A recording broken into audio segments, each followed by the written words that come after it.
আসসালামু আলাইকুম। তো শীতের মধ্যে আসলে সবাই কিন্তু পোনা মজুত করতে ব্যস্ত থাকে। তো আমরা আসলে শীতের মধ্যে আমাদের একটি পুকুরে পোনা মজুত করতেছি। তো আজকে আমরা মূলত কাতলা এবং কালীবাউস মাছটা মজুত করতেছি, মানে চাপে রেখে দিচ্ছি। তো এটা আমরা শীতের পরে আসলে ইউজ করবো অন্য একটি পুকুরে। তো মোটামুটি আমাদের সবগুলা মাছ আসলে দেওয়া হয়ে গেছে, শুধু এই কাতলা মাছটাই দেওয়া বাকি ছিল। তো মাছটার সাইজ খুব একটা ছোট না, মোটামুটি ভালোই বড় সাইজ। এটা হচ্ছে এক আঙ্গুলের উপর হবে, হাতের গাদা পর্যন্ত। তো আমরা মানে শেষবারের মতো এই মাছটা মজুত করে রেখে দিলাম। তো দেখতে পাচ্ছেন যে মাছের সাইজটা খুব একটা ছোটও না বা বড়ও না, মাঝারি সাইজের মাছটা।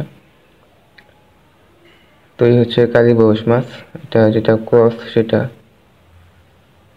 তো দেশি কালীবাউস আসলে কম বাড়ে, যার কারণে আসলে ক্রসটা ফেলালাম।